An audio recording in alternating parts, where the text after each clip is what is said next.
Well, hi, Tara. It's been a little while since you've been on the Author Revolution podcast. I'm so excited that you're here. Thanks for obviously coming back to the show. So I hear that there are some new things happening over at Kobo. Would you want to fill us in on what's all been going on over in your world? Sure. Thanks for having me back. Always happy to chat. Yeah, always lots going on with Kobo. We have new devices as always. And on like the indie author side, our focus has been a lot of about Kobo Plus, which is our subscription model, and that has been around for quite some time now. We started in Belgium and the Netherlands in 2017, and I should caveat our non-exclusive subscription model. But the biggest news I think is that we, I guess by the time this goes out, have expanded into the US and the UK market as well to offer Kobo Plus in audio and ebooks for customers there. So indie authors can access this, get really easily in with their books through Kobo Writing Life. It's just one like sort of button that you have to press. You can remove your books at any time. You can even select the geos as well if you perhaps wanted to just try out the Netherlands first. We sort of built it out with the authors in mind and tried to give as much control as possible. So with the launch of the US and the UK, that's really hitting up all of our core English geos, which is Canada, Australia, New Zealand, the UK, the US, and then there's also available in, I hope I get all of this right, Belgium, the Netherlands, France, Italy, and Portugal. So that brings us to 10 geos. Right. That is amazing. Okay, that's super cool. Okay, so for those of us who might be new, I mean, I'm not overly new, but I would like to learn more. So what does Kobo Plus do? Like, can you give us a quick rundown on how it works? Sure. So from like so say if you're a reader, from a reader perspective, it would be like you pay a monthly subscription. And depending on your geo, they're all a little bit different. Because we at Kobo always take what I like to call like a globally local view of book selling. So our Kobo Plus markets are all slightly different depending on that book market. But so most of the time it is you can either pay a subscription for Kobo Plus Read, Kobo Plus Listen, or Kobo Plus Read and Listen, which allows you to, for X amount a month, you can access all of the ebooks, audiobooks, or both that you would like. So that's kind of on the customer side. And then on the indie author side, you can make your books available to be in this kind of pool of books that can be read.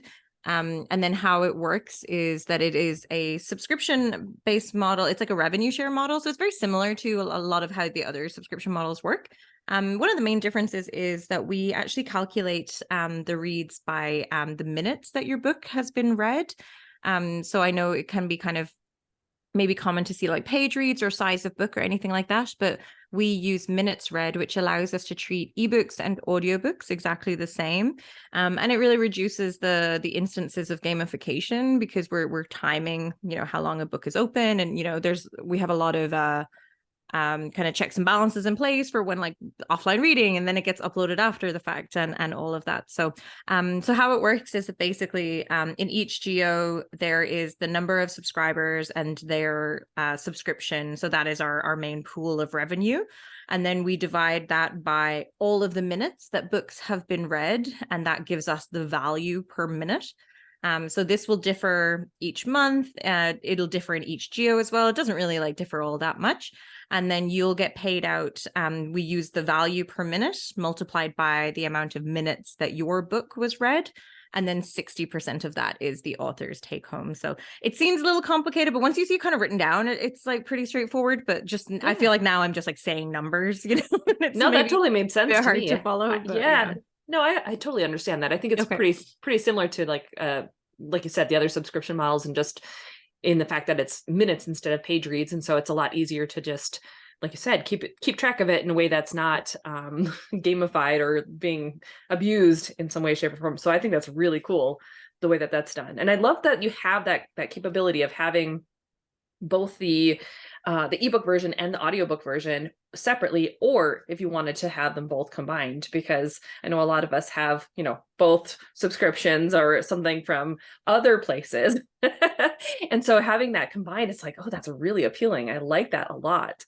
Yeah, and I really think that the non-exclusive piece just sort of shows as well that what we've seen is that it doesn't, if you're like publishing widely and you're publishing globally, to me, it just like it's a no-brainer to opt your books in because it's just this other audience. And what we've seen is that like there isn't really too much of a like a negative in terms of like your a la carte sales, that we've just sort of seen authors report like an increase in revenue overall from the subscription reads. So there for sure, like if this was a Venn diagram, like there's definitely overlaps between people that are like buying a la carte and subscribing. But for the most part, like it's different books. It's like a different type of audience that are wanting to consume books in that way. And it's definitely, even when I look at like what's trending on the Kobo Plus list, it's not always the same that's trending on the a la carte. So it just definitely shows that you're reaching like a new audience of readers that perhaps you hadn't seen before through Kobo.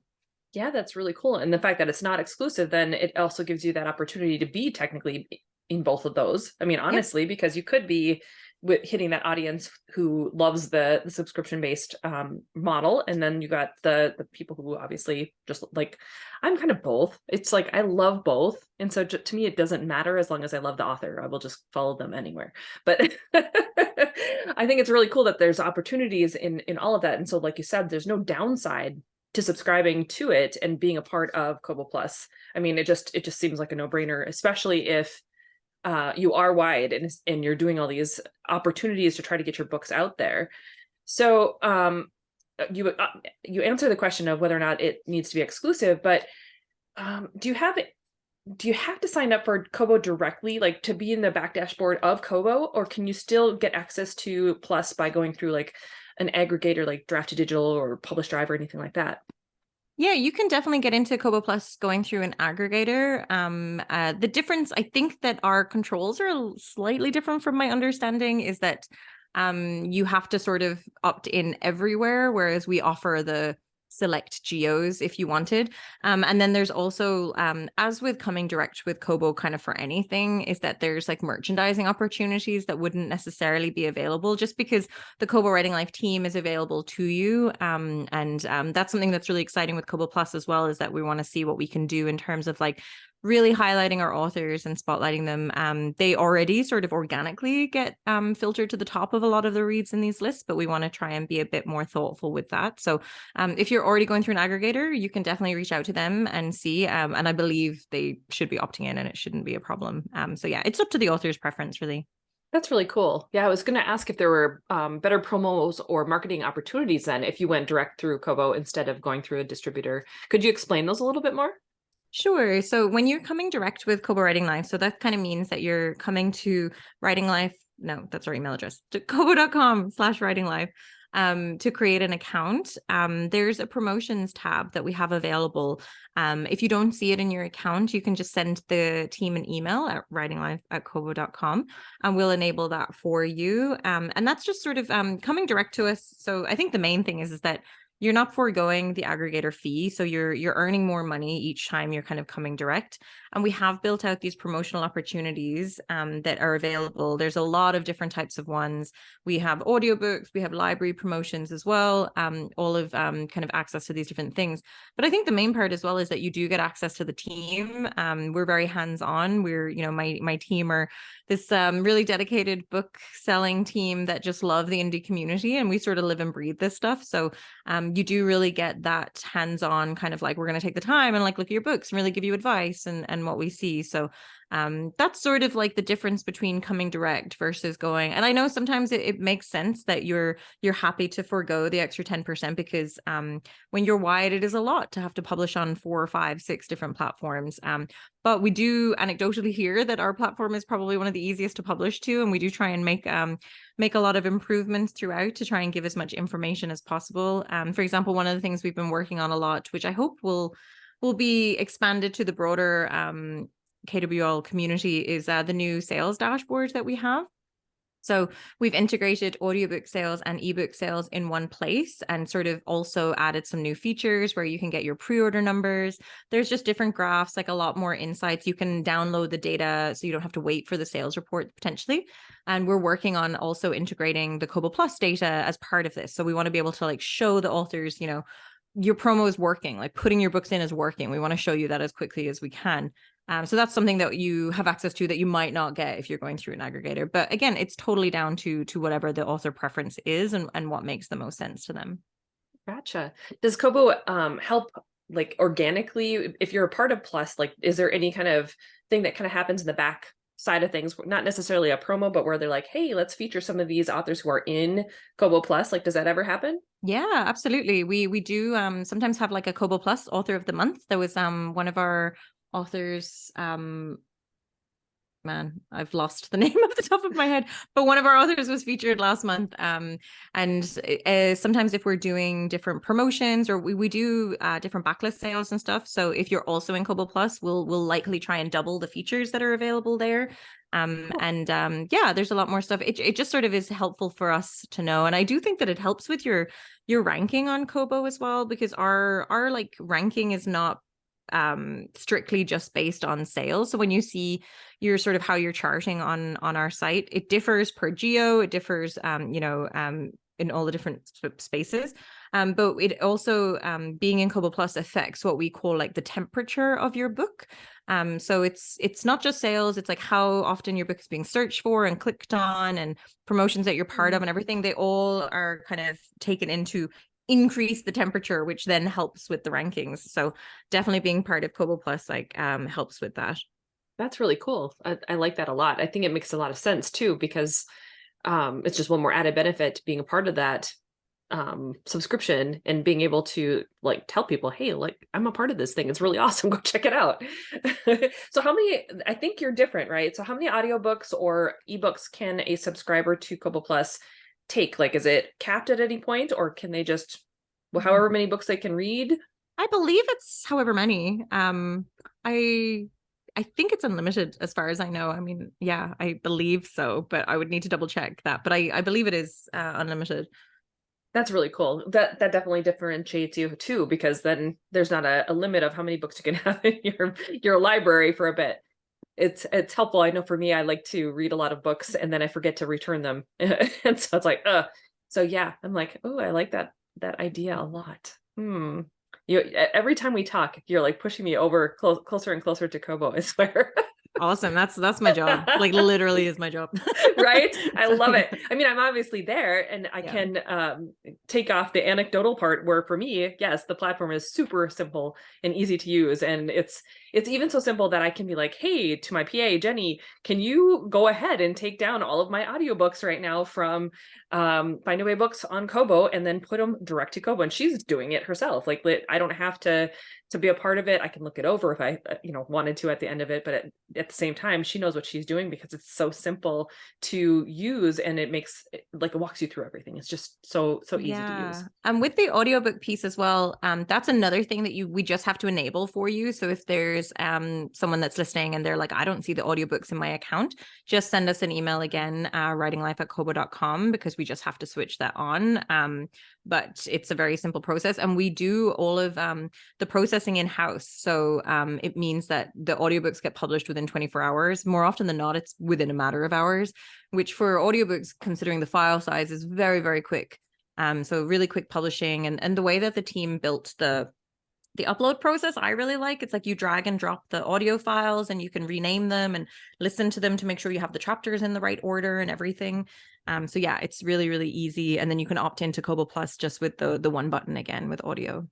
So how does Kobo Plus for audio differ then from the ebook side? Is it based off of the listening minutes then? It's exactly the same. So it's exactly as how many minutes your book is listened to. That's all in the overall pool of minutes. So if I talk really fast on my audiobook, I'm screwing myself. What?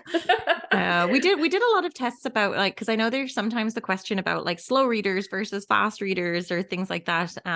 But we did a lot of kind of studies before we sort of moved into this, especially because we have had this launch since 2017, and like, for lack of a better phrase, it kind of all comes out in the wash that the slow readers are balanced with the fast readers and things like that, and we just don't see it affecting it. It didn't. We broke it down by genre and like really investigated each one, and there wasn't that much of a difference between things. So yeah, I wouldn't be too concerned about that.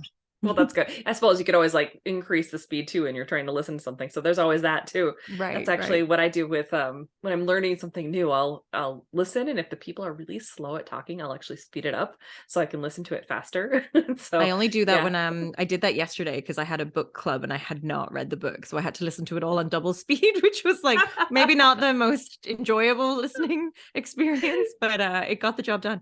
Right? You downloaded that information really quickly and Yeah. made it happen. I can understand that one. There's definitely times where you're like, I need to get this thing done, and it just Yeah. yeah, sometimes the speakers are a little bit slow. And I get why they do it too. They're trying to make sure it's understandable. So okay, there's a free trial period for Kobo Plus on the reader side. So how does that then affect the author side? Like, does it affect the authors? Do they, because like I think about um Amazon's Kindle Vella, where it's like, they had all these first few chapters or first few segments where they're free, and so authors don't get paid for that. Is it the same type of situation, or does it not matter? It is. The authors don't get paid for the free trial period, which is something to consider when you're opting in. But what we kind of see it as is that it's very similar to an author offering sort of like a free first in series. It sort of balances with the marketing efforts that we're doing on our side. Like actually, we just started again in Canada. We have a huge media campaign going on at the moment where there's ads and like, we're all over bus stops and stuff like that. It's actually really the creative is really tongue in cheek. It's sort of like, who says there's anything wrong with exorcisms in the morning? It's sort of that kind of thing with the tagline as kind of saying, be a reader, not a follower, so just kind of saying that like, you can read whatever you want in Kobo Plus. It's great. But yeah, so it's to sort of counter out like the marketing efforts there. So that would be Sure. something to keep in mind. But honestly, it doesn't seem to be that big an issue for authors. Awesome. So do you do a lot of marketing like that for specific genres, or is it for Kobo as a whole? For Kobo Plus, we looked at the genres. We did a lot of romance. We did the kind of looked at like what was being read and like just played off of that. Like That's cool. there's an ad. The ad is on YouTube actually, where it's kind of like a just tongue in cheek about a woman's trying to say the name of a title, and it's like I can't even think of it now, but yeah, I'll tease it. I'll send you the link so you can add it in here afterwards to see the Sure. ad. But it's cool to see those campaigns going on around the place to kind of Yeah. generate buzz. That's really cool. I like that a lot. And I like that you're tongue in cheek about things. For me, it's I don't know what it is about like tongue in cheek or when things are ironic, you're just like you just got to chuckle at it. I Well, think it's funny. like genre fiction is so popular. Like, why don't we lean into that more? You know what I mean? Like, there's no Yeah. shame in anything you're reading. If you're reading, that's great. Like, read whatever you want. Like, Heck yeah. And when you yeah, can make it fun, it's even all the better, yeah.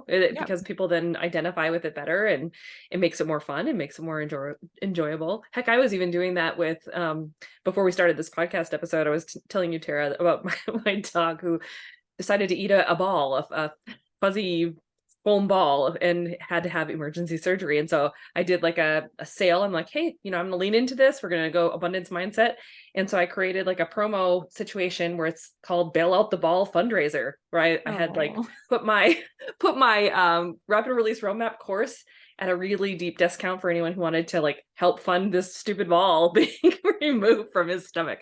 Oh, intestines, actually. I think it was in his intestines. But oh anyway, wow! that's It moved that far. Sorry, no, we don't it need to talk about the did. top. But the poor Yeah. guy. I know, Oh, the poor dude. He was in a lot of he was and it was weird. He wasn't in any pain. He gave no pain signs, and so that's what was so difficult trying to figure out what was going on with him. yeah. But anyway, it's all about like for me, I love to have fun. It's like you got to have a little bit of fun and just poke fun at it a little bit. So it's like Totally. bail out the ball, goofiness. Oh my gosh. So is there anything else, anything new that's going on then? I kind of alluded to it a little bit in the beginning with Kobo and what's happening on your side of things. Anything that we as authors should look forward to or maybe start checking out right now? I mean, I think the new geos for Kobo Plus is probably like the biggest thing there, and we're Yeah. definitely expanding to if there's Kobo Plus geos that don't have audio yet. I would expect that probably soon.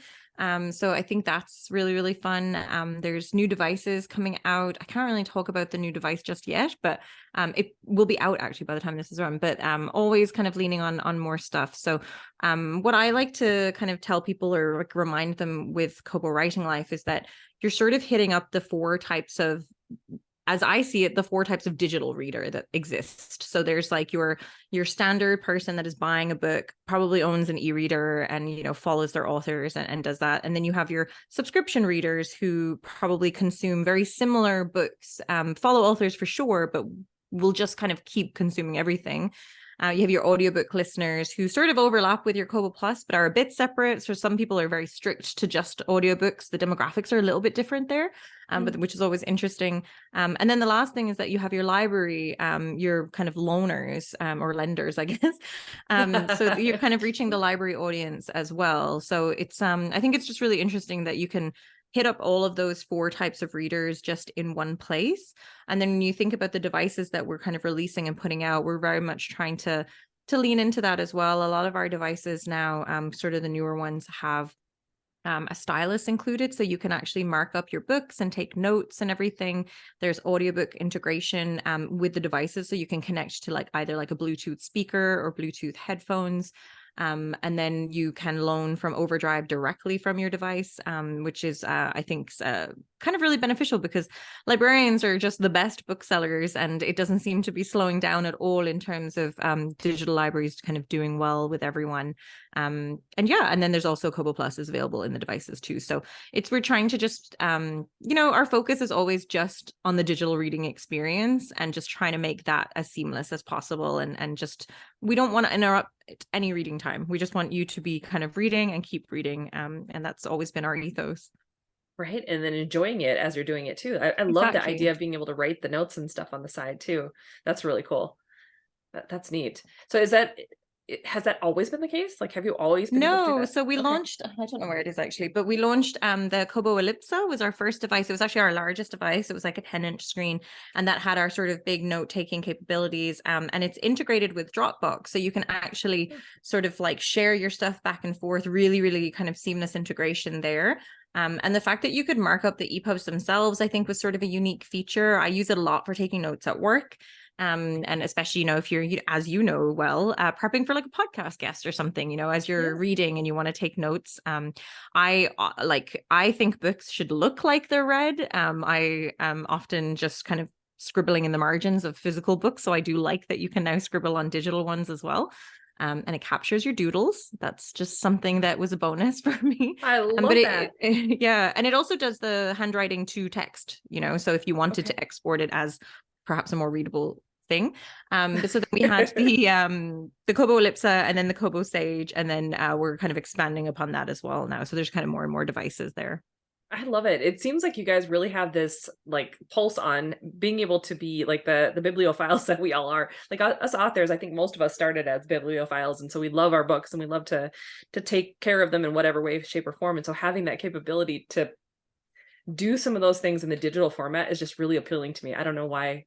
I don't know why that is. It's really appealing. I love that. Yeah, I mean, it's one of the things that I enjoy most about working in kind of this role and at Kobo is that because we do design the devices, like there's a team that is working on this. And, you know, when we were like permanently in the office, you could just go upstairs and talk to like the architects of the latest device and be like, okay, explain this to me. Like, why are we doing this? Or, you know, get into a really in-depth discussion about e-ink that you wouldn't think would be interesting, but it actually really is because e-ink is evolving quite a lot lately. And you know, why a comfort light is better reading experience than the blue light, and like why we put that in our devices as well.